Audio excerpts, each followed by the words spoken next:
हम्म, 11th करनी है। तो जिसको आईआईटी में या आईआईटी प्रिपरेशन करनी है वो अपना एडमिशन लेंगे किसमें, आईआईटी में। बुलाइज कहाँ हो तुम सब लोग, कितने लोग आ गए हैं, 15 लोग आ गए हैं, बाकी सब कहाँ हैं भाई। तो आज हम लोग आप लोगों का एक नया चैप्टर स्टार्ट करेंगे, दैट इज कौन सा चैप्टर है, हेडिंग तो मिल ही गई होगी आप लोगों को, diversity diversity in living organism. Organisms. ठीक है, आप लोग को स्क्रीन दिख रही है क्या?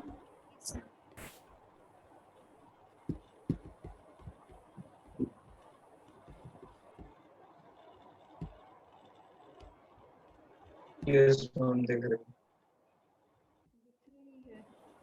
दिख रही है स्क्रीन।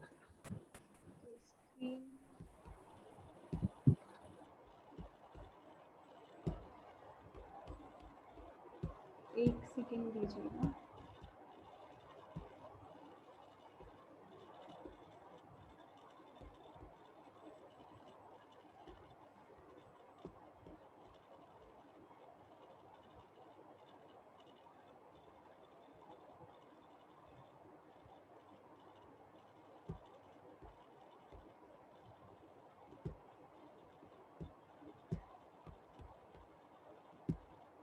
अच्छा चलो, तो हम लोग क्या दिख रहा है स्क्रीन पे आप लोगों को, टॉपिक दिख रहा है सबसे पहले तो diversity in living organisms.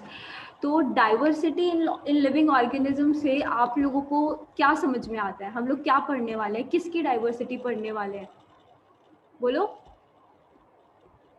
Living organisms. Living organisms की। अब आपसे पूछा जाए कि आपके सराउंडिंग्स में, जैसे हम अपना सराउंडिंग्स देखते हैं, तो आपके सराउंडिंग्स में आपको कितने टाइप के ऑर्गेनिजम्स दिख रहे हैं, बहुत सारे टाइप के ऑर्गेनिजम्स दिख रहे हैं ना, बर्ड्स दिख रही है भाई, उड़ने वाले ऑर्गेनिज्म दिख रहे हैं, पानी वाले ऑर्गेनिज्म दिख रहे हैं, उसके अलावा लैंड ऑर्गेनिज्म दिख रहे हैं, माइक्रो ऑर्गेनिजम्स होते हैं, तो बहुत डिफरेंट डिफरेंट के ऑर्गेनिज्म प्रेजेंट होते हैं हमारी अर्थ पे। जैसे अगर हम बात करते हैं, अर्थ पे वाटर भी है ना, लैंड भी है, तो वाटर के अंदर जो ऑर्गेनिजम्स की डाइवर्सिटी है, मतलब कि ऑर्गेनिजम्स की वेराइटी, तो यहाँ पे जो डाइवर्सिटी से क्या मतलब होता है, हाँ डाइवर्सिटी से क्या मतलब होता है, variety of living organisms, variety of living organisms की कितनी कितनी कितनी डिफरेंट डिफरेंट टाइप की वेराइटीज प्रेजेंट होती है अर्थ पे, डिफरेंट डिफरेंट टाइप के ऑर्गेनिज्म प्रेजेंट होते हैं लैंड पे। मतलब लायन से लेके एलिफेंट देख लो, एलिफेंट और लायन में कितना डिफरेंस है दोनों में, है ना। उसके अलावा माइक्रो ऑर्गेनिजम्स की अगर बात करते हैं तो बैक्टीरियाज देख लो, यूग्लिना देख लो, सबका शेप, मॉर्फोलॉजिकल स्ट्रक्चर सबका अलग अलग होता है। तो इनको क्लासीफाई कैसे किया, इनको अगर हम लोग स्टडी करने बैठेंगे तो ऐसा तो है नहीं कि भाई हम सबको सबकी साथ में स्टडी करेंगे, नहीं, सबकी स्टडी का एक सिस्टमेटिक मैनर है, उन सबको स्टडी करने के लिए इनको डिफरेंट डिफरेंट ग्रुप में क्या किया गया, क्लासिफाई किया गया।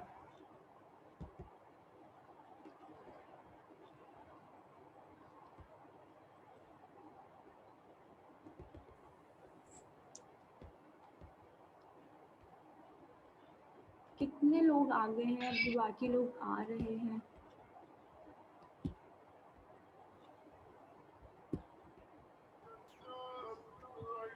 एक सेकंड दीजिए, सब लोग एक बार आ जाएं, फिर हम लोग स्टार्ट करते हैं।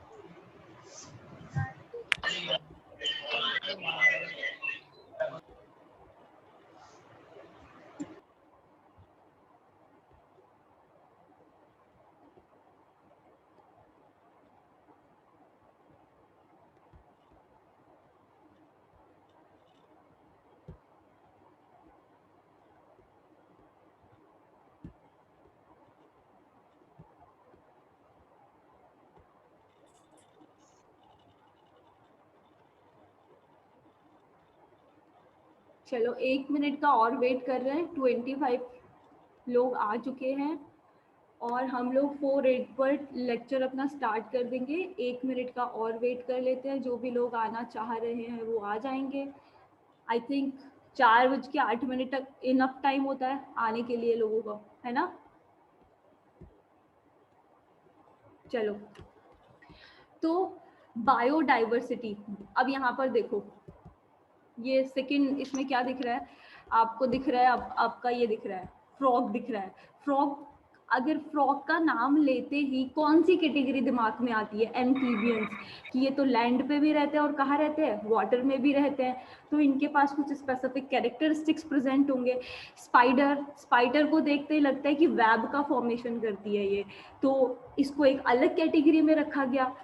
स्पाइडर्स को कौन सी कैटेगरी में रखते हैं? इंसेक्ट्स की कैटेगरी में रखते हैं। फिशेस, वाटर के अंदर डिफरेंट डिफरेंट कलर की फिशेस प्रेजेंट है, डिफरेंट लाइक इसके अलावा ऑक्टोपस प्रेजेंट होते हैं। ऑक्टोपस तो देखा है ना आप लोगों ने सबने? बटरफ्लाईज, मंकी, ये लैंड ऑर्गेनिजम्स हो गए। अगर टॉर्टोइज की बात करते हैं, फ्रॉग की बात करते हैं, तो ये वाटर ऑर्गेनिज्म हो गए। तो जो डाइवर्सिटी है वो मतलब बहुत वैरायटी की ऑर्गेनिजम्स प्रेजेंट है, तो उन सबको स्टडी कैसे किया जाएगा? अब उनको स्टडी करने के लिए भी एक सिस्टमेटिक मैनर होना चाहिए ना स्टडी करने के लिए। तो जो ये चैप्टर है हमारा डाइवर्सिटी ऑफ लिविंग ऑर्गेनिजम्स, इसमें हम लोग ऑर्गेनिज्म को कैसे क्लासीफाई किया गया, जैसे बायोलॉजिस्ट आए, उन्होंने एक कुछ टर्म्स दी और ऑर्गेनिज्म को कैसे डिफरेंट डिफरेंट कैटेगरीज में क्लासीफाई किया ताकि हम उनको इजीली स्टडी कर सके। अब जैसे देखो, आप लोग रोड पे जा रहे हैं, जाते टाइम आपको पेड़ दिखता है, है ना, एक ट्री दिखता है, एक बनियन ट्री दिखता है, एक मैंगो ट्री दिखता है। आपने कैसे आइडेंटिफाई किया कि ये ट्री है? सबसे पहले तो आपने देखा होगा कि भाई इसके कुछ स्पेसिफिक कैरेक्टरिस्टिक्स हैं, दिमाग में आया होगा आपको देखते ही कि ये हर्ब है, शर्ब है या ट्री है।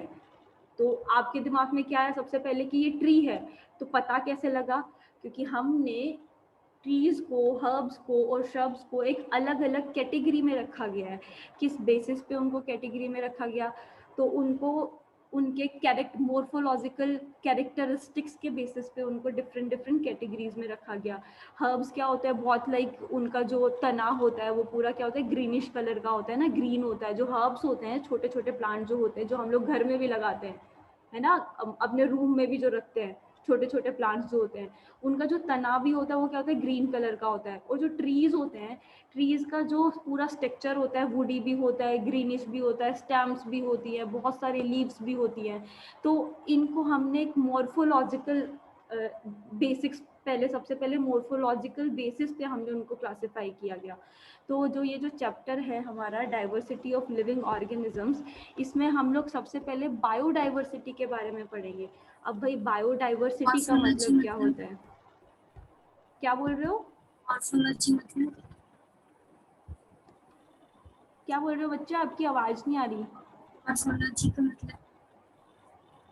मॉर्फोलॉजी का मतलब मॉर्फोलॉजी का मतलब फिजिकल अपीयरेंस।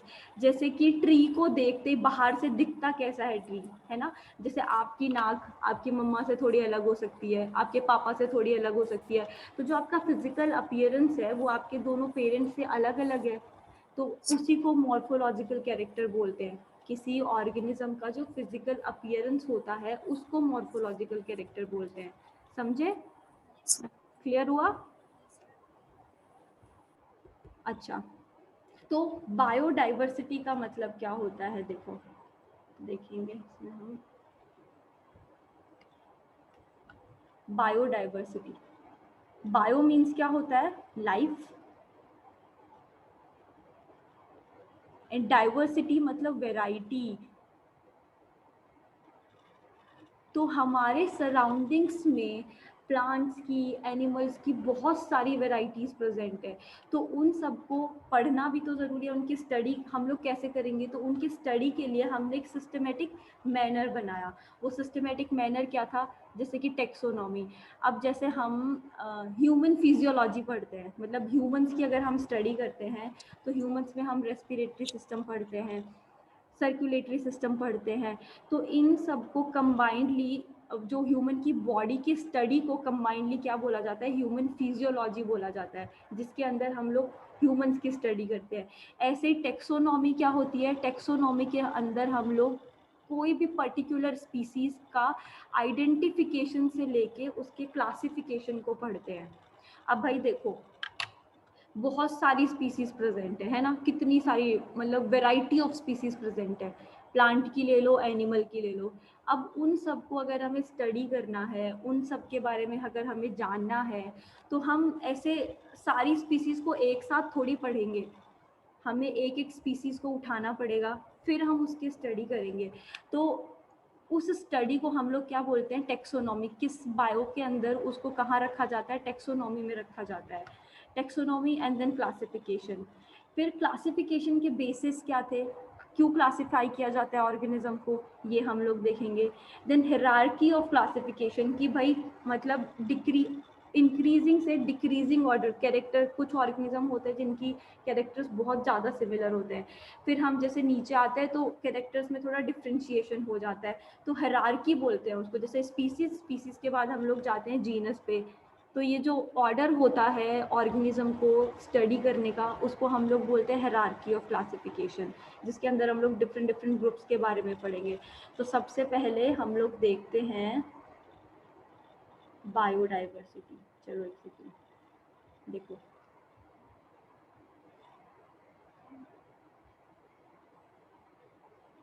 दिख रहा है ये,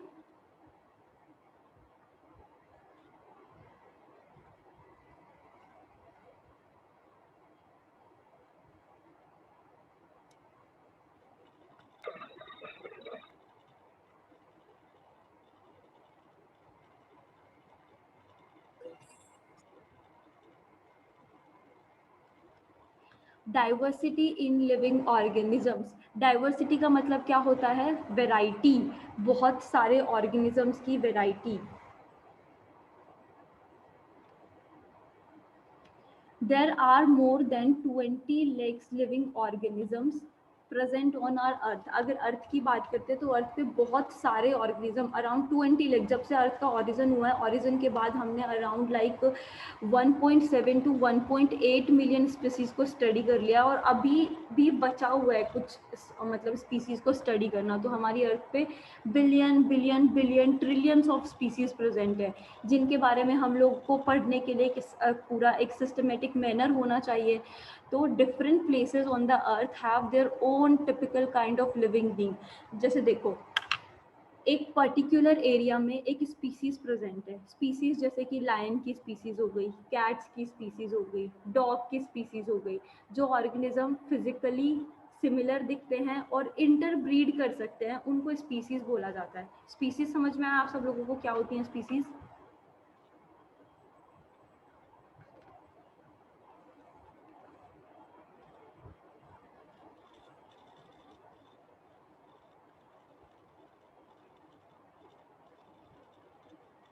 कोई है, सब लोग चले गए हैं? Yes, ma'am. है मैम। Ma'am.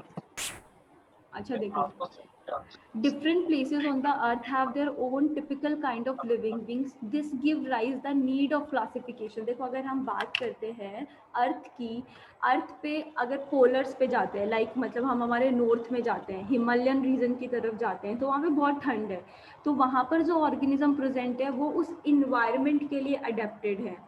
अब जैसे डेजर्ट की बात करते हैं, तो डेजर्ट में जो स्पीसीज प्रेजेंट है, अगर प्लांट की स्पीसीज की बात करें, एनिमल की करें, तो दोनों स्पीसीज क्या है, अलग अलग है। जो डेजर्ट में जो स्पीसीज प्रेजेंट है, उनके जो कैरेक्टर्स हैं वो डिफरेंट है। किन से डिफरेंट है? जो पोलर रीजन में प्रेजेंट है उनसे डिफरेंट है। तो वैरायटी हो गई ना स्पीसीज में, किस बेसिस पे वैरायटी हुई?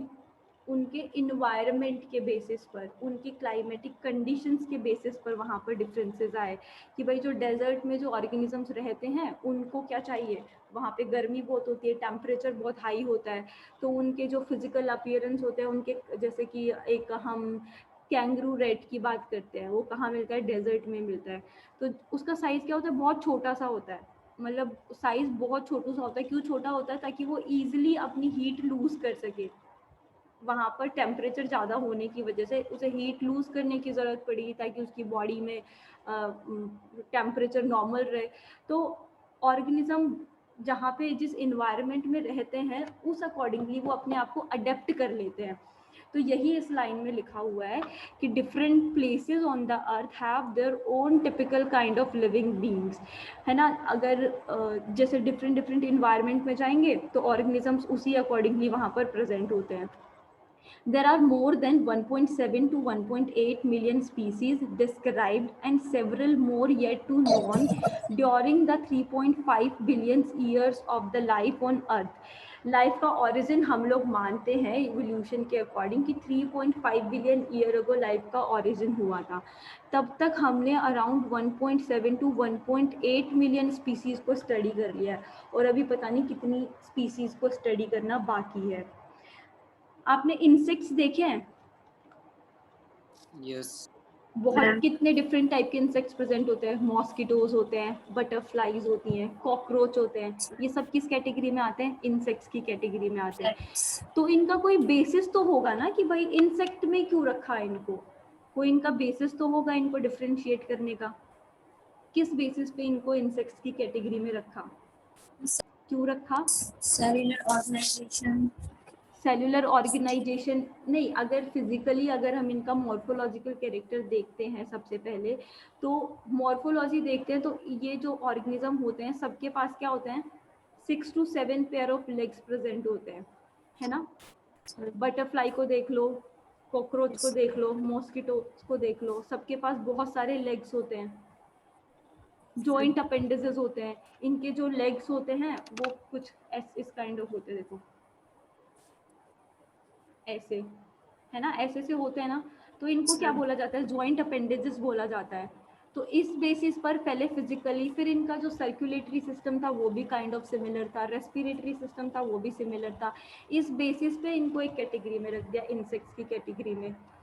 अब different different varieties of living organism found on earth, from microscopic to complex organism. ये हमने बात कर ली कि बहुत टाइप की वेराइटीज प्रेजेंट है।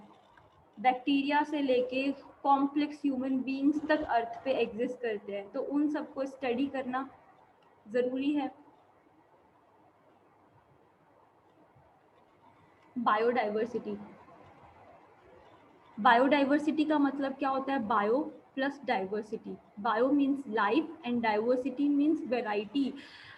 लाइफ के अंदर ऑर्गेनिजम्स की कितनी वेराइटी प्रेजेंट है, उसी को बायोडाइवर्सिटी बोलते हैं। अब वो प्लांट की भी हो सकती है, एनिमल्स की भी हो सकती है, और माइक्रो ऑर्गेनिजम्स की भी वेराइटी हो सकती है। समझ में आई है बायोडाइवर्सिटी वाली बातें? Yes, ma'am. अभी देखो मैंने तुम्हें बताया Yes, था ma'am. टेक्सोनॉमी, मैंने बताया था कि टेक्सोनॉमी क्या होती है।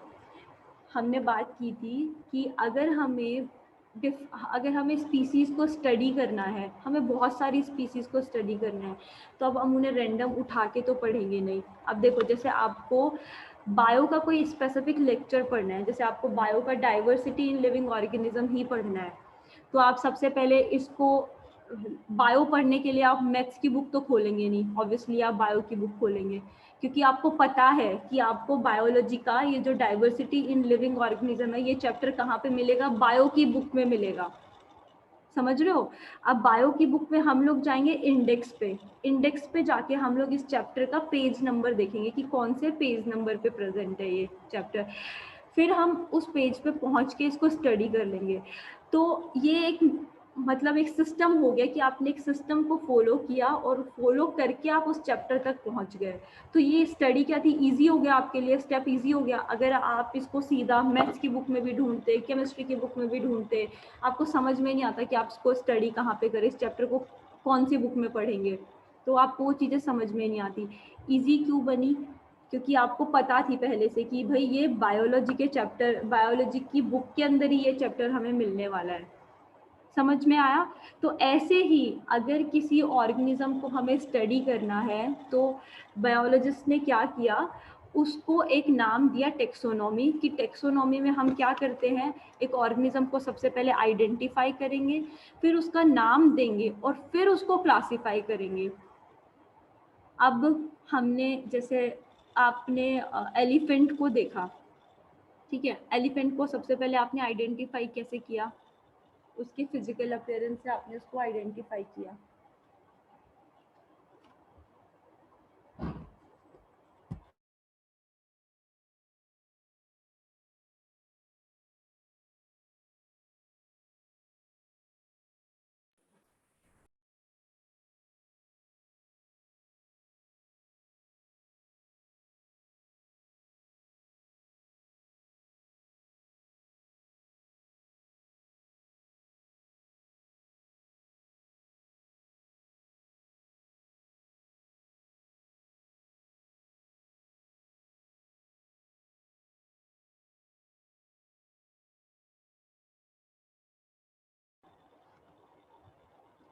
अच्छा, सॉरी फॉर द इंटरप्शन।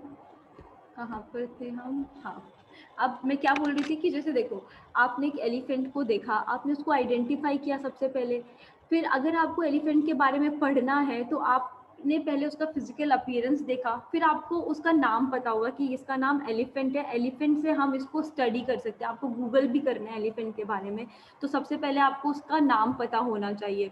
तो टेक्सोनॉमी के अंदर हम लोग यही एक स्टडी करते हैं। तो टेक्सोनॉमी क्या है? Taxonomy is the biological science which deal with the identification, nomenclature and classification of organism, जिसके अंदर हम सबसे पहले ऑर्गेनिज्म को आइडेंटिफाई करेंगे, फिर उसे एक स्पेसिफिक नेम देंगे, नेम देने के बाद उसके कैरेक्टर्स को देखते हुए वो कौन सी कैटेगरी में आना चाहिए, उस कैटेगरी में हम उसको रख देंगे। समझ में आई टेक्सोनॉमी क्या होता है? Yes, ma'am. Yes, ma'am. किसी को कोई डाउट यहाँ तक कि मैम टेक्सोनॉमी क्या होता है? हमें समझ में नहीं आया, ये टर्म ही नहीं समझ में आया। टेक्सोनॉमी, आइडेंटिफिकेशन से क्या मतलब होता है, नॉमेनक्लेचर से क्या मतलब होता है? नॉमेनक्लेचर से मतलब होता है कि एक ऑर्गेनिज्म को नाम देना।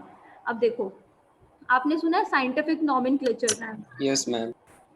तो साइंटिफिकली नॉमेनक्लेचर का मतलब क्या होता है? जैसे Scientific. हमारे यहाँ पे स्पैरो लेते हैं ना, चिड़िया को हम लोग स्पैरो, हमारे यहाँ पे चिड़िया को बोला जाता है गौरैया।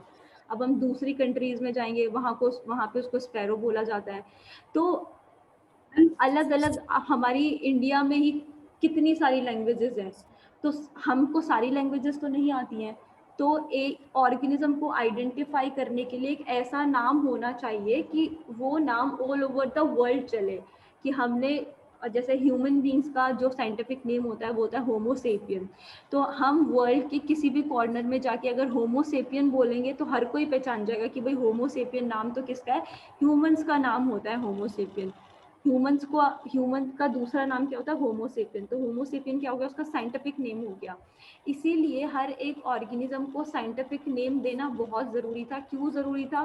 ताकि वो all over the world recognise हो जाए। समझे? Yes, ma'am. मतलब पूरे वर्ल्ड में फिर वो ऑर्गेनिज्म उसी नाम से मतलब सब लोग पहचान लेंगे कि उसका नाम है। हाँ, उसको पूरे ऑल ओवर द वर्ल्ड में उसके साइंटिफिक नेम से ही पहचाना जाएगा। क्योंकि देखो, अलग अलग कंट्रीज में अलग अलग लैंग्वेजेस होती है। अब हमें सब लैंग्वेजेस तो आती नहीं है, किसी को भी नहीं आती,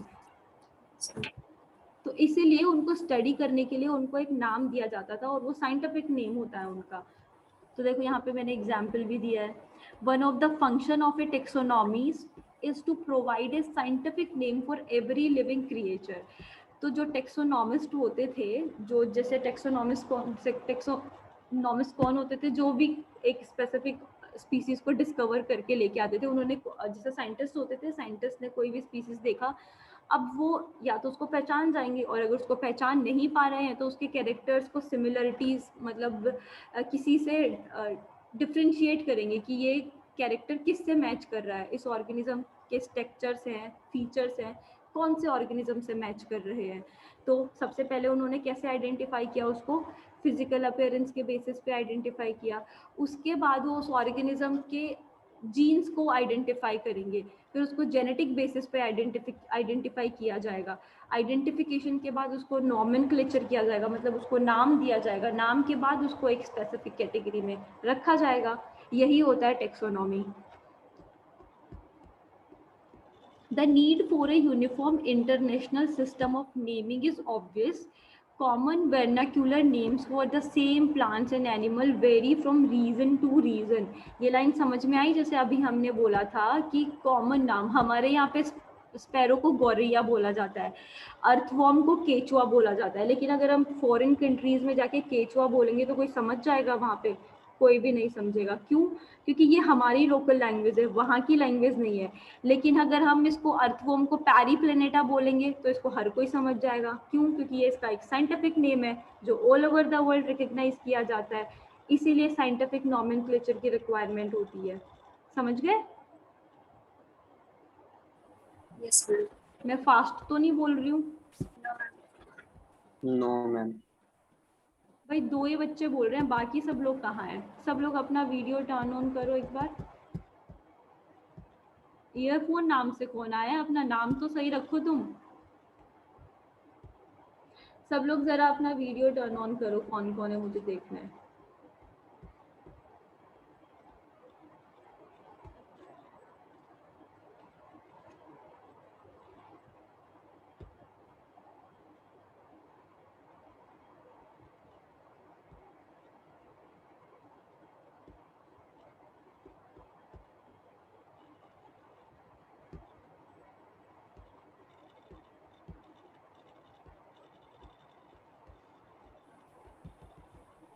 आप लोग को डाइवर्सिटी पढ़ना था ना? मुझे कुछ स्टूडेंट ने बोला था कि मैम डाइवर्सिटी हमारा पढ़ाई है। वीडियो ऑन ही नहीं हो पा रहा है, वीडियो ऑन कर रहे हैं। चलो कोई बात नहीं, लेकिन आप लोग को डाइवर्सिटी पढ़ना था ना? जैसे अब आप लोग को एएमयू Yes, के ma'am. लिए एंट्रेंस के लिए प्रिपरेशन करनी है, तो पहले हम लोग 9th उठाएंगे। 9th के बाद 10th तो आपने अभी अभी पढ़ी है, तो 10th का रिवीजन हम लोग 9th के रिवीजन के बाद करेंगे, ठीक है? Yes ma'am. सही है ना? ऐसे अगर आप लोगों का किसी और का कोई सजेशन हो।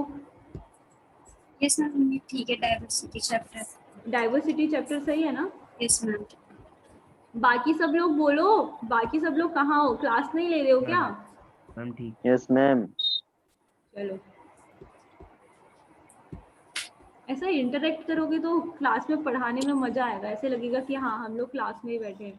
अदरवाइज तुम बोलोगे नहीं तो फिर, समझ रहे हो ना? Yes ma'am.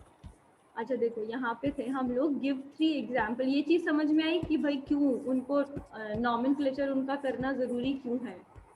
Yes ma'am. Yes, ma'am. Yes, ma'am.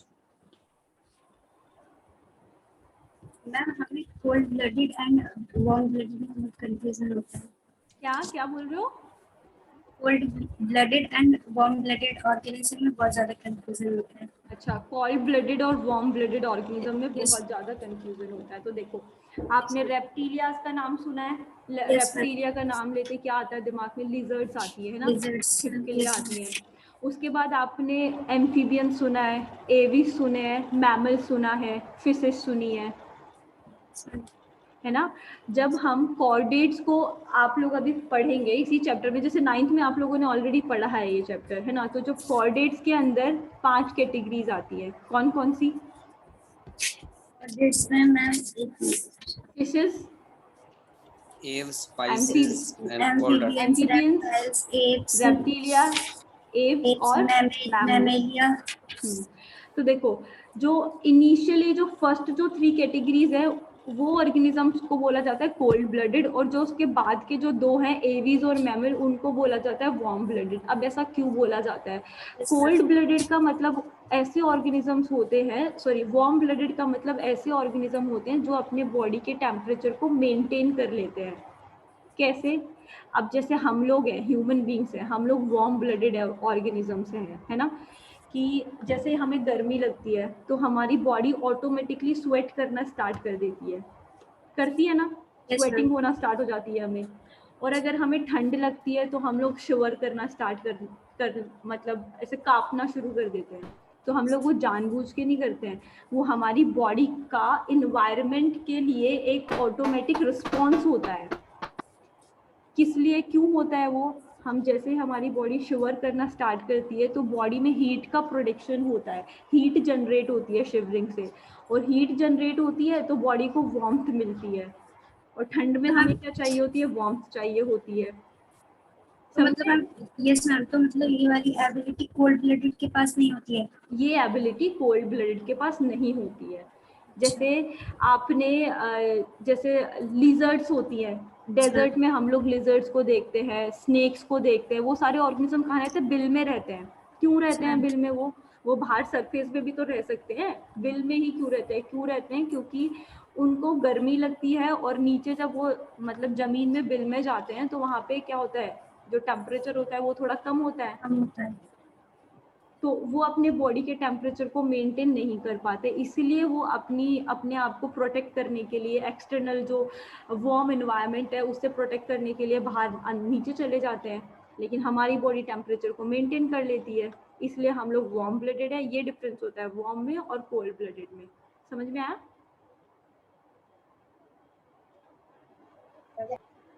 समझे? Yes ma'am. ठीक है, और कोई क्वेश्चन? यस मैम, बस यही कंफ्यूजन था। अच्छा, क्लियर हो गया अभी? बाकी सबको भी क्लियर हुआ? Yes, ma'am. ठीक Yes, है, ma'am. Yes, ma'am. ठीक है। अभी ये देखो, give 3 examples of variation in living organisms. कैसे? Variation in living organism, size in living organism. अब देखो कि डाइवर्सिटी की अगर हम बात कर रहे हैं तो ऑर्गेनिज्म छोटे से लेके बड़े ऑर्गेनिज्म तक होता है। ब्लू व्हेल की अगर बात करें तो ब्लू व्हेल सोचते ही हमारे दिमाग में आता है कि भाई बहुत बड़ी फिश होती है ये, तो इसका तो साइज ही बहुत बड़ा होता है। इसका साइज अराउंड 30 मीटर्स के अराउंड इसका साइज होता है ब्लू व्हेल का। और अगर अमीबा की बात करते हैं तो बेचारा छोटू सा माइक्रो ऑर्गेनिज्म, दिखता भी नहीं है, लेकिन दोनों क्या है, लिविंग बीइंग है ना। कलर की बात करते हैं तो पैरेट कितना कलरफुल होता है, और अगर एलिफेंट को देखते हैं तो एक ही कलर होता है, एलिफेंट में ग्रेइश कलर का होता है। अब कुछ ऑर्गेनिज्म का लाइफ स्पेन क्या होता है, 1000 ईयर्स तक जिंदा रह पाते हैं, और कुछ ऑर्गेनिजम्स क्या होते हैं 2-3 दिन में ही चल बनते हैं। जैसे मॉस्किटो हो गया हमारा, कुछ ही दिन के लिए जिंदा रहता है, कुछ ही दिन की कहानी होती है उसकी। बाकी अगर बेम्बो ट्रीज की बात करें, हम लोग बेनियन ट्री की बात करें, तो वो 1000 तक चलते रहते हैं, बूढ़े हो जाते हैं लेकिन जिंदा रहते हैं। बेनियन ट्री देखा है ना आप लोगों ने, ऐसे उसकी रूट्स Yes, भी ma'am. लटकते रहती है, लेकिन बहुत उसका जो लाइफ स्पेन होता है वो 1000 का होता है। तो इस बेसिस पे भी हम लोग ऑर्गेनिज्म को, मतलब अगर वेरिएशन देखते हैं तो ये भी वेरिएशन ही होती है, ये डाइवर्सिटी तो होती है। अब हमने टेक्सोनॉमी में टर्म देखा था आइडेंटिफिकेशन। तो आइडेंटिफिकेशन क्या होता है, कहाँ चले गया, एक सेकेंड।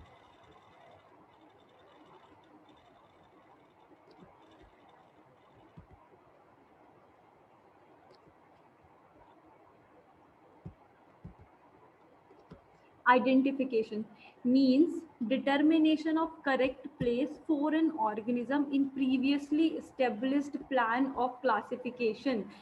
हमने ट्री को देखा, आइडेंटिफाई किया। कैसे आइडेंटिफाई किया कि इसका तो तना है, ये तो ट्री है। अब ट्री को हम लोग हर्ब्स की कैटेगरी में तो नहीं रख सकते, उसको ट्री की कैटेगरी में रखना पड़ेगा। तो यही होता है आइडेंटिफिकेशन, की किसी भी ऑर्गेनिज्म को आइडेंटिफाई करना। अब देखो, बेसिस ऑफ क्लासिफिकेशन क्या होता है, ऑर्गेनिज्म को क्लासिफाई करना क्यों इम्पॉर्टेंट है। तो it is the placing of organisms और a group of organism in a categories according to a particular system. किसी भी ऑर्गेनिज्म को स्टडी करने के लिए उसको सबसे पहले एक कैटेगरी में रखा जाता है ताकि हम उसको ईजिली वहाँ से स्टडी कर सकें। Method of arranging organism into group or set on the basis of similarities and differences is called classification। तो देखो कुछ ऑर्गेनिजम्स, अब हमें, आप बात कर रहे थे कॉर्डेट्स की बात कर रहे थे हम लोग, जैसे कॉर्डेट्स में लैंड एनिमल्स भी आ जाते हैं और वाटर के एनिमल्स भी आ जाते हैं।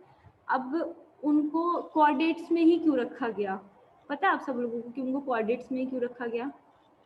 इसका मैम स्पाइनल कॉर्ड मतलब बनने लगती है इन ऑर्गेनिज्म में जो कॉर्डेट्स होते हैं। हाँ, इनका जो नर्व कोड होती है वो किस में कन्वर्ट होना स्टार्ट हो जाती है, स्पाइनल कॉर्ड। स्पाइनल कोड में। इनके अंदर वर्टिबल कॉलम का फॉर्मेशन होना स्टार्ट हो जाता है। जो वर्टिब्रीज होती है, हमारी हमारी जो रीढ़ की हड्डी होती है, वो इन सब ऑर्गेनिज्म के अंदर प्रेजेंट होती है।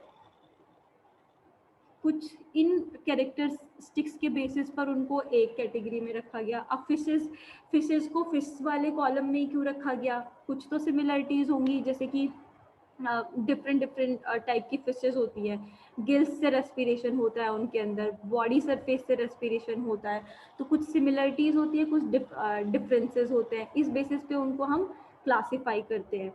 Similarities and differences of organism show their relationship. अब जैसे देखो, आप अपने पेरेंट्स से सिमिलर हैं। कैसे सिमिलर हैं, क्योंकि आपका ब्लड जो है, कहाँ से, जो आपका डीएनए है वो आपके मम्मी और पापा दोनों से मैच करता है, तो आप उनसे सिमिलर हैं। आंसर करो। Yes ma'am. देखो, आप अपने मम्मी और पापा से मिलते हैं क्यों, मैं आपका मतलब जो, क्योंकि आपका जो जेनेटिक कॉम्बिनेशन है वो दोनों से आया, आपके मदर से भी आया, आपके फादर से भी आया। अब आपको अगर मैं खुद से कंपेयर करूँ तो हम दोनों नहीं मैच करते हैं। क्यों नहीं मैच करते? क्योंकि आपका जेनेटिक जो कॉम्बिनेशन है वो अलग है, मेरा जेनेटिक कॉम्बिनेशन अलग है। लेकिन हम लोग सब किस कैटेगरी में आते हैं? हम लोग आते हैं सब ह्यूमन बींग्स की कैटेगरीज में ही है। तो कुछ हमारे अंदर सिमिलरिटीज़ हैं, कुछ हमारे अंदर डिफरेंसेस है। डिफरेंसेस अगर ह्यूमंस की बात करते हैं तो डिफरेंट के मतलब सबका जो कॉम्प्लेक्शन होता है, बॉडी कॉम्प्लेक्शन होता है वो अलग होता है। किसी की बॉडी जो फीचर्स होते हैं, फीचर्स भी अलग होते हैं।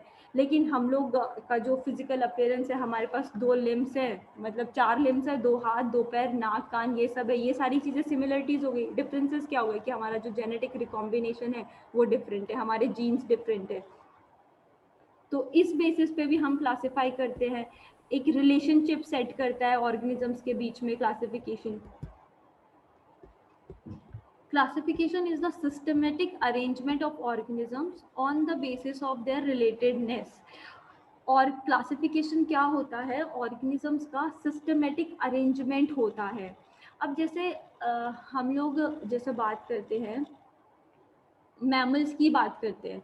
मैमल्स में हम लोग, आपने सुना हो तो जो हमारा ओरिजिन है वो ओरिजिन कहाँ से हुआ है? एप से हुआ है, मंकीज से हुआ है, चिंपैंजी से हुआ है ना?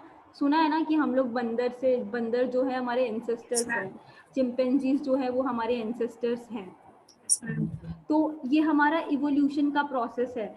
इसलिए प्राइमेट्स के अंदर, प्राइमेट्स एक कैटेगरी है, एक फाइलम मतलब एक क्लास है जिसके अंदर एप्स को और ह्यूमंस को रखा जाता है। किस बेसिस पे रखा गया उनको? एप्स वाली मतलब इसमें, इस क्लास में किस बेसिस पे रखा गया? क्योंकि हमारी और उनकी जो डिफरेंसेस है, सिमिलरिटीज़ है, वो मैच करती है। हमारा अपना जीन, ह्यूमंस का जीन और अगर चिंपैंजी का जीन मैच करके देखेंगे तो उसके डीएनए में और हमारे डीएनए में बहुत सारी सिमिलरिटीज प्रेजेंट है। और अगर हमारा फिजिकल अपीयरेंस देखेंगे वो भी सिमिलर है। चिंपैंजीज को भी 2 हाथ 2 पैर होते हैं, कान भी होते हैं, और हमारे भी 2 हाथ 2 पैर होते हैं, कान भी होते हैं। समझ गए? तो क्लासिफिकेशन की इम्पोर्टेंस क्या थी? चलो भाई क्लासिफाई तो कर दिया, अब क्लासिफाई किया क्यों? बताएगा कोई मुझे? To make study easy. To make study easy.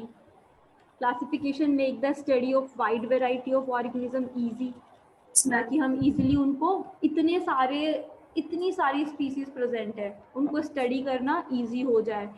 अभी मैंने आपको बुक का एग्जाम्पल दिया था कि आपको बायो पढ़नी है तो आप बायो की बुक में ही बायो का चैप्टर ढूंढेंगे, ना कि मैथ्स की बुक में ढूंढेंगे। इसी तरीके से अगर आपको किसी एक मैमल्स की, मतलब आपको ह्यूमन बींग्स के बारे में पढ़ना है तो आप कॉर्डेट वाला सेक्शन उठाएंगे सबसे पहले। कॉर्डेट वाले सेक्शन में जाके आप मैमल्स में जाएंगे, फिर आप वहाँ पर ह्यूमन की स्टडी करेंगे। ऐसे ही नहीं ना कि आप इनवर्टिब्रेट्स सुना है आप लोगों ने, जिनके अंदर वर्टिबल कॉलम नहीं होती, है ना? तो ऐसे ही तो नहीं कि इनवर्टिब्रेट्स वाली कैटेगरी में जाके आप पढ़ना शुरू कर देंगे, नहीं। तो इसीलिए क्लासिफिकेशन का इम्पोर्टेंस होता है। अच्छा, आप ये देखिएगा जो ये नोट्स बनाए हैं ये आप लोगों, ये हैंड रिटन है, मैंने ही बनाया है, तो आपको अपनी कॉपी में नोट डाउन करना है इन सारे नोट्स को, ठीक है? क्योंकि आप जब इनको नोट डाउन करेंगे तो आपको समझ में भी आएगा अच्छे से, और जब हम हाथ से अपने नोट्स खुद बनाते हैं और ऐसे नॉर्मली स्क्रीन पे देख के पढ़ते हैं तो दोनों चीज़ों में बहुत डिफरेंस होता है। अगर आपको लर्न करना है, चीज़ों को बहुत अच्छे से समझना है, तो अपने नोट्स हमेशा खुद लिखे करो, अभी से प्रैक्टिस डालो लिखने की, ठीक है?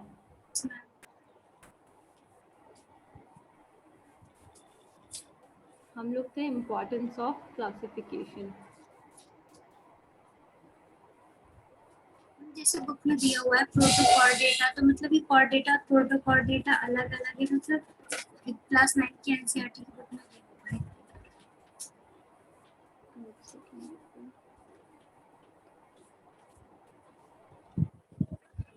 अच्छा हाँ, क्या बोल रहे थे आप? जैसे प्रोटोकॉर्डेट्स दिया हुआ है, यस मैम, इनवर्टिब्रेट प्रोटोकॉर्डेटा, तो ये अलग अलग कॉर्डेटा, इनवर्टिब्रेट्स और जो प्रोटोकॉर्डेट्स हैं ये दोनों डिफरेंट है। क्यों डिफरेंट है? जैसे कॉर्डेट्स से जो पहले की कैटेगरी है उनको हम लोग प्रोटोकॉर्डेट बोलते हैं, यूरोकॉर्डेट भी सुना होगा आपने। Yes ma'am, yes ma'am. तो यूरोकॉर्डेट्स में क्या आते हैं, एक कनेक्टिंग लिंक होती है कि उनके अंदर यूरोकॉर्डेट को कनेक्टिंग लिंक बोलते हैं, किसकी, इनवर्टिब्रेट्स की और वर्टिब्रेट्स की।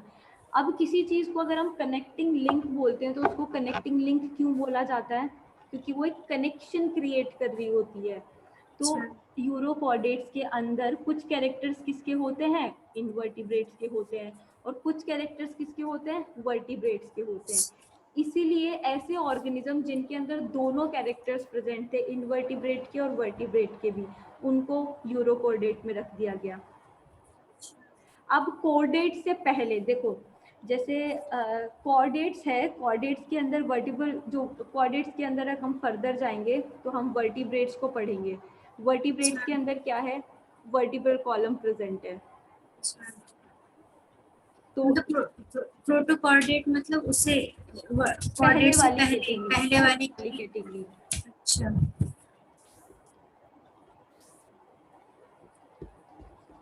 It is essential to understand the interrelationship among different group of organisms।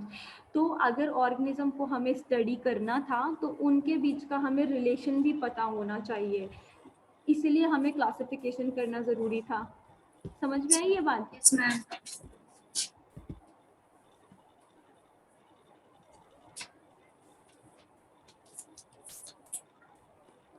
And then it establishes hierarchy of group of organism on the basis of their common feature। अब classification करने से क्या हुआ, जिन organism के बीच में similar, अभी जैसे हमने बात की थी कि अपन सब लोग ह्यूमन बींग्स हैं, लेकिन अपने अंदर भी बहुत सारी वेराइटीज प्रेजेंट हैं। किस बेसिस पे हमें एक कैटेगरी में डाला गया कि हम सब ह्यूमन बींग्स हैं, हम देखने में सब लोग अलग अलग है किसी, लेकिन जो कॉमन फीचर्स होते हैं, कॉमन फीचर्स मतलब कि हम लोग, हमारा जो पोस्चर है वो इरेक्ट है ना, हमारे पास वर्टिबल कॉलम प्रेजेंट है, हमारे पास लिम्स प्रेजेंट है, लिम्स मतलब हाथ पैर प्रेजेंट है, और जो हमारा वर्टिबल कॉलम है वो हमारी बॉडी को इरेक्ट एक पोस्चर देता है कि मतलब हम लोग अपने लेग्स पे खड़े हो सकते हैं। जो मंकीज होते हैं, मंकीज क्या करते हैं, मंकीज का हाथ पे भी चलते हैं और पैर पे भी चलते हैं, देखा है ना मंकीज को आपने, वो अपने चारों लिम्स का यूज करते हैं चलने के लिए, लेकिन हम हमारे सिर्फ 2 लिम्स का यूज करते हैं चलने के लिए, जो हमारे लेग्स है।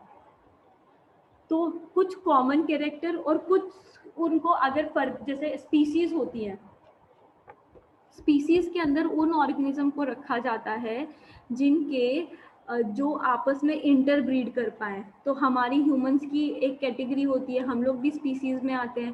कैट की एक अलग कैटेगरी होती है, कैट भी एक स्पीसीज कंसिडर किया जाता है, डॉग्स को भी स्पीसीज कंसिडर किया जाता है। एक एरिया में, जैसे अब हम सराउंडिंग्स एरिया की बात करते हैं, तो हम अपने आप को डॉग से तो कंपेयर नहीं करेंगे ना, डॉग्स की स्पीसीज अलग हो गई, हमारी स्पीसीज अलग हो गई। समझ में आ रही है बात, स्पीसीज किसे बोला जाता है? Yes ma'am. So it establishes hierarchy of group of organism on the basis of their common features। तो अब टेक्सोनॉमिक हायरार्की क्या होती है, जैसे देखो भाई, किंगडम सबसे पहले कुछ साइंटिस्ट आए थे, उन्होंने जितनी भी डाइवर्सिटी प्रेजेंट है वायरसेस से लेके, वायरसेस को तो खैर क्लासिफाई नहीं किया जाता, क्योंकि वायरसेस को क्या बोला जाता है पता है आप लोगों को, वायरस को कनेक्टिंग लिंक बोलते हैं लिविंग और नॉन लिविंग की। Yes ma'am. क्यों बोला जाता है? क्योंकि वो बॉडी के बाहर रहता है तब तक तो नॉन लिविंग रहता है, जैसे बॉडी में एंटर करता है तो फिर वो लिविंग हो जाता है। हाँ, तो इस वजह से उन्हें कनेक्टिंग लिंक बोला जाता है। क्योंकि उनको सर्वाइवल के लिए किसी होस्ट की जरूरत होती है, मैम। वो इंडिपेंडेंटली एग्जिस्ट नहीं कर पाते, इसलिए उनको कनेक्टिंग लिंक बोली जाती है। जैसे ही हम लोग, अब कोरोना है, कोरोना के लिए बोला जाता था कि भाई लॉकडाउन कर दीजिए, लॉकडाउन कब से कब तक का कर दो, इवनिंग में 6 PM टू मॉर्निंग 6 AM तक लॉकडाउन कर दो। क्यों? क्योंकि अगर वो नॉन लिविंग थिंग पे प्रेजेंट है वायरस, तो वो अपने आप डेड हो जाएगा जब तक उसे कोई होस्ट बॉडी नहीं मिलेगी, कोई लिविंग बॉडी नहीं मिलेगी। लिविंग बॉडी किस पे लिविंग करता है? हर एक वायरसेस का एक स्पेसिफिक होस्ट होता है। कोरोना वायरस का होस्ट कौन है? ह्यूमन बींग्स हैं। समझ रहे हो? ऐसे ही तो टेक्सोनॉमी हायरार्की क्या होती है? एक बहुत अच्छे साइंटिस्ट हुए कैरोलस लीनियस, जिन्होंने बहुत सारी चीज़ों पे, बायो में बहुत सारी चीज़ों की स्टडी की है, तो उन्होंने ही टेक्सोनॉमिक हायरार्की दिया था तो taxonomic hierarchy was given by Carolus Linnaeus. दिख रहा है यहाँ पे? Yes, ma'am. तो टेक्सोनॉमिक हियरार्की क्या होता है? It is the framework by which taxonomic group are arranged in defined order from higher to lower categories. ये एक फ्रेमवर्क है जिसमें जो टेक्सोनॉमिक ग्रुप्स होते हैं, टेक्सोनॉमिक ग्रुप्स कौन से हो गए, जैसे कि हमारे मैमल्स हो गए, प्लांट्स हो गए, एंड मतलब एनिमेलिया हो गए, प्लांट्स हो गए, मोनेरा हो गए, प्रोटिस्टा हो गए, इन सबको एक हायर से लोअर कैटेगरी में रखा जाइए। हायर और लोअर कैटेगरी का मतलब क्या होता है? हायर वो होंगे जिनके बहुत सारे कैरेक्टर सिमिलर होंगे, और लो एक दो ही कैरेक्टर सिमिलर होंगे। अब जैसे ये सुना है आपने, kingdom, phylum, class, order, family, Yes, genus, ma'am. Species. Yes, ma'am. Class इसको 9th. Yes, ma'am. हाँ, इसको टेक्सोनॉमिक हियरार्की बोलते हैं। जैसे कि किंगडम के अंदर क्या आता है? सारे Different- animals.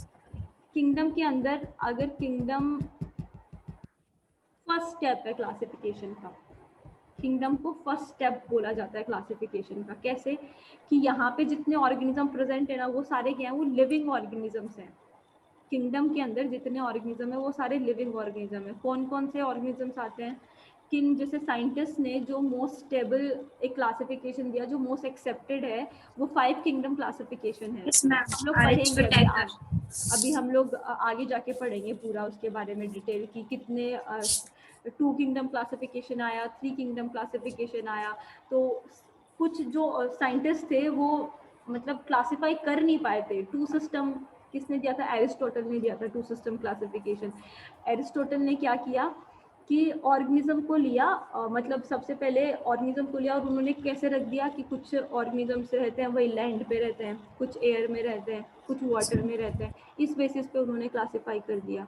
अब लेकिन जो लैंड पे रहते हैं, कितनी वेराइटीज हैं ऑर्गेनिज्म की जो लैंड पे रहती है? हम भी हैं, एनिमल्स Yes, भी ma'am. हैं, वो कितनी Insects. डिफरेंट टाइप की वेराइटीज है। तो हम में और एनिमल्स में सिमिलरिटीज थोड़ी हैं। Yes, ma'am. हम में और कैट में कितने सारे डिफरेंसेस हैं, बहुत सारे डिफरेंसेस हैं। तो हम सिमिलर तो नहीं हो सकते। तो जो उनका जो ये मॉडल था, उनका जो ये क्लासिफिकेशन सिस्टम था, उसे डिस्कार्ड कर दिया। उसके बाद RH विटेकर आए, एक साइंटिस्ट हुए हैं RH विटेकर।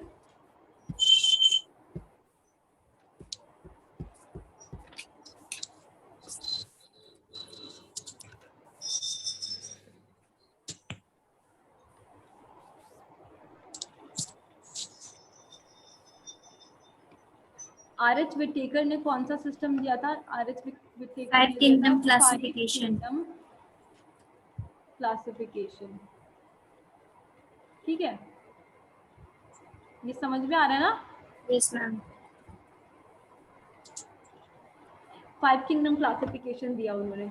उन्होंने लैंड पर और वाटर पर जितने भी ऑर्गेनिज्म प्रेजेंट हैं उन सबको उन्होंने 5 किंगडम्स में क्लासिफाई कर दिया। किस किस में? मोनेरा में, प्रोटिस्टा में, फंजाई में, प्लांटी में और एनिमेलिया में।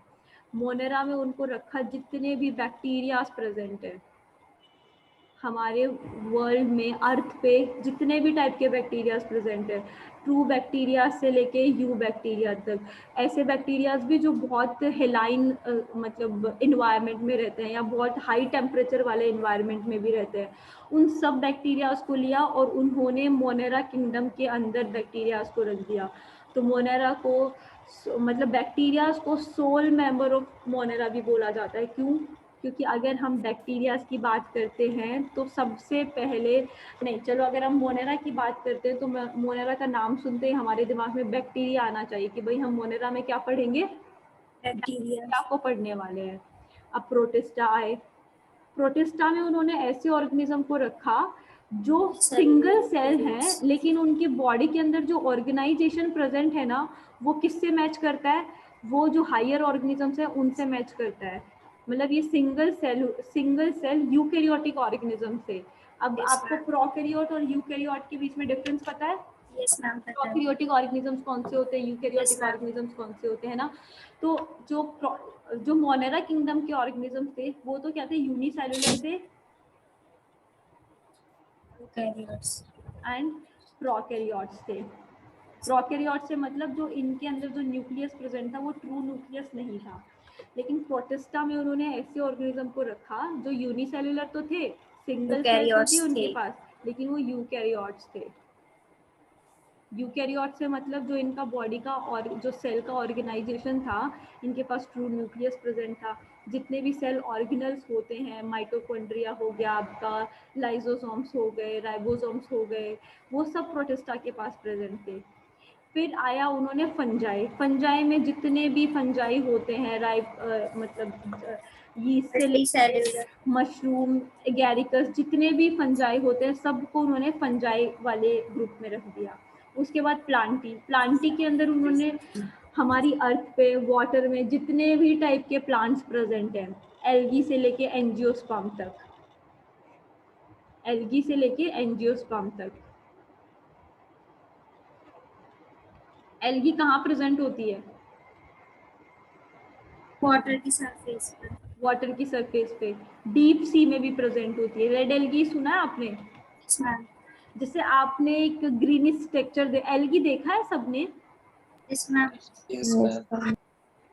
देखा है, एल्गी देखा है? Yes ma'am. तो जो ग्रीनिश ये एल्गी क्या होती है, कोई इसके पास प्लांट होता है, एल्गी क्या होता है, प्लांट होता है, लेकिन एल्गी के पास ना कोई स्पेसिफिक लीव्स होती है, ना इसके पास स्टेम होता है, ना इसके पास रूट्स होती है। ये एक थैलस लाइक स्ट्रक्चर होता है, ग्रीन कलर की होती है, रेड कलर की भी होती है, ब्राउन कलर की भी होती है, वाटर की सरफेस के पास भी प्रेजेंट होती है और डीप वाटर में भी प्रेजेंट होती है। समझे? लेकिन क्या होता था, एल्गी इनको प्लांटी में क्यों रखा गया एल्गी को? क्योंकि इनके पास जो कैरेक्टर्स थे ना, वो किससे मैच करते थे? प्लांट्स से मैच Plants। करते थे। ये फोटोसिंथेसिस को फॉर्म करते थे। ये मल्टीसेलुलर और यूकैरियोट्स भी हैं। हाँ, यूनिसेलुलर भी हैं और मल्टीसेलुलर एल्गीज भी हैं। फोटोसिंथेसिस करते थे। तो प्लांटी के अंदर उन्होंने किनको रख दिया? जितने भी प्लांट्स प्रेजेंट है सबको उन्होंने रख दिया किसमें? प्लांटी में रख दिया। फिर आते हैं हम लोग एनिमेलिया। एनिमेलिया में आर एच विथेकर ने जितने भी एनिमल्स प्रेजेंट है, कहाँ से लेकर, इनवर्टिब्रेट से लेकर वर्टिब्रेट्स तक जितने भी ऑर्गेनिजम्स हैं, जैसे कि आपने स्पॉन्जेस सुना, स्पॉन्जेस का नाम, यस मैम। यस पॉरीफेरा जो होते हैं, वाटर में रहते हैं। प्लेटीहेल्मिन्थेस देखा हो आपने, अर्थवॉर्म आपने देखा हो, ये सब एनिमल्स हैं, ये सब लिविंग बींग हैं। उनके अंदर उनका एक सर्कुलेटरी सिस्टम होता है, रेस्पिरेटरी सिस्टम होता है। सर्कुलेटरी सिस्टम तो क्या होता है? ब्लड होता है। हमारा डेवलप्ड होता है, उनका लेस डेवलप्ड होता है। तो ऐसे ही एनिमेलिया के अंदर जितने भी एनिमल्स प्रेजेंट थे सब एनिमल्स को रख दिया। तो ये होता है, ये 5 किंगडम क्लासिफिकेशन दिया था आर एच विथेकर ने। इतना याद हुआ? आपसे क्वेश्चन ये पूछा जा सकता है कि 5 किंगडम क्लासिफिकेशन किसने दिया था? तो आप क्या बोलेंगे? आर एच विथेकर ने दिया था। मोनेरा के अंदर कौन से ऑर्गेनिजम्स आते हैं? मोनेरा के अंदर, मोनेरा के अंदर कौन से ऑर्गेनिजम्स आते हैं? तो मोनेरा के अंदर कौन से ऑर्गेनिजम्स आते हैं? Bacteria are the sole member of kingdom Monera. अगर प्रोटिस्टा के बारे में पूछेगा आपसे, तो प्रोटिस्टा के बारे में आपसे पूछा जा सकता है, क्वेश्चन आ सकता है आपके पास कि यूनिसेल्युलर यूकैरियोटिक ऑर्गेनिज्म कौन से किंगडम में मिलते हैं? प्रोटिस्टा। यूनिसेल्युलर किस में मिलते हैं? प्रोटिस्टा में मिलते हैं। अब देखो, अब जो ये आपकी हायरार्की है, ये आप सब लोगों को याद है? Yes ma'am. या मैं इसकी कोई ट्रिक बताऊं याद करने की? मैम याद है। Kingdom, phylum, class, order, family, genus, species. जो स्पीसीज होती है, जैसे डॉग की स्पीसीज ले लो, कैट की स्पीसीज ले लो, तो जितने भी डॉग प्रेजेंट हैं सबके जो कैरेक्टर्स हैं वो क्या है? सिमिलर है।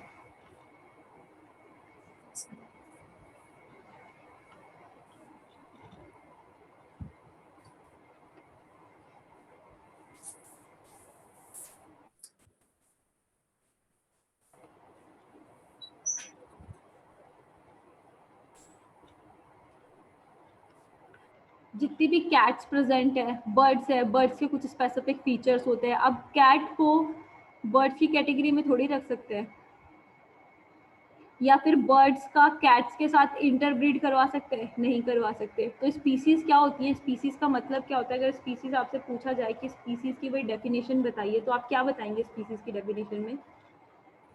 Population which are capable for interbreeding. सबसे पहले तो स्पीसीज को क्या बोला जाता है? स्पीसीज क्या होती है? लोवेस्ट कैटेगरी, जो हिरार्की होता है उसकी लोवेस्ट कैटेगरी होती है। और स्पीसीज के अंदर जो ऑर्गेनिजम्स होते हैं उनके अंदर मैक्सिमम सिमिलरिटीज होती है। जैसे मैंने आपको बताया था, एक सेकंड रुकिए, देखो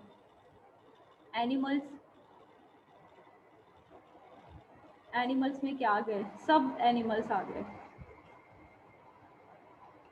cat, dog, invertebrates, vertebrate, humans, इन सबको क्या बोला जाता है? एनिमल्स बोला जाता है। अब ह्यूमंस की स्टडी हम अलग से करेंगे, कैट की स्टडी हम अलग से करेंगे। कैट एक अलग स्पीसीज हो गई, ह्यूमंस एक अलग स्पीसीज हो गई। तो ह्यूमंस के जो जनरल कैरेक्टरिस्टिक्स होते हैं या उनका डीएनए होता है वो सब सिमिलर होते हैं। कैट का जनरल मॉर्फोलॉजिकल फीचर, उनके डीएनए वो सब सेम होते हैं। तो इन्हीं को जिनके, और कैट को हम डॉग के साथ इंटरब्रीड नहीं करवा सकते, नहीं करवा सकते, और डॉग को कैट के साथ नहीं करवा सकते। तो स्पीसीज का अगर डेफिनेशन की बात करें तो स्पीसीज क्या होती है? स्पीसीज होती हैं, species is a group of individual with similar morphological character, देखने में सिमिलर होते हैं, फिजिकली अपीयरेंस सिमिलर होता है, which are able to breed among themselves and produce fertile offsprings of their own kind. समझ रहे हैं? अगर डॉग और डॉग के बीच में इंटरब्रीड होगा तो वो डॉग का ही फॉर्मेशन करेंगे, कैट का फॉर्मेशन नहीं होगा वहां पर।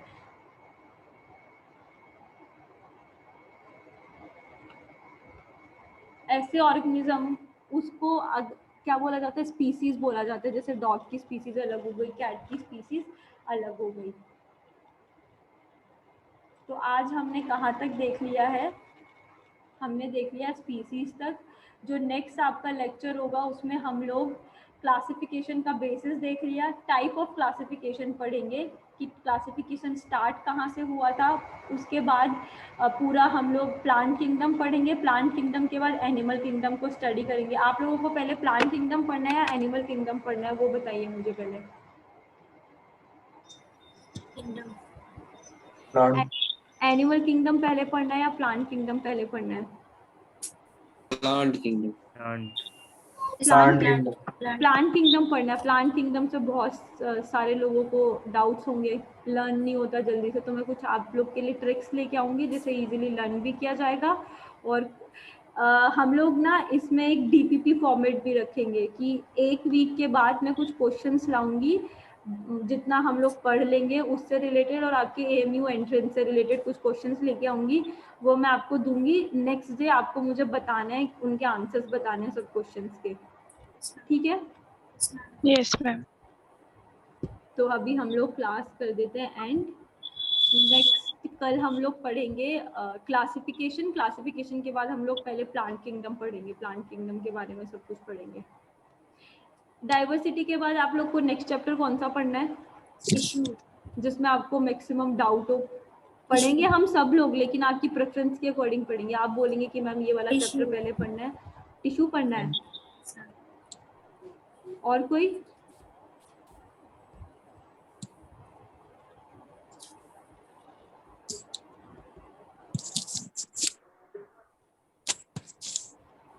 ठीक है, टिश्यू पढ़ेंगे हम इसके बाद। तो ये जो पीडीएफ बनाई है ये आपको अभी अवेलेबल हो जाएगी। इसको आप लोग सब लोग हैंड रिटन नोट्स बनाएंगे अपनी नोटबुक में। बनाए हुए हैं आपके पास एनिमल किंगडम के, मतलब जो ये डाइवर्सिटी है इसके नोट्स हैं आप लोगों के पास?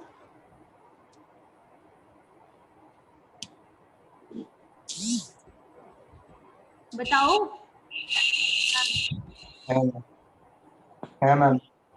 नोट्स है तो आप इसको भी एक बार उतार लीजिएगा क्योंकि ये भी अच्छे नोट्स बनाए हैं, ठीक है? तो अब हम लोग क्लास एंड कर रहे हैं, कल मिलते हैं सेम टाइमिंग पे। वो आपको इन्फॉर्म कर दिया जाएगा कि आपकी क्लास कितने बजे है। चलो मैं लीव कर रही हूँ, एंड कर रही हूँ।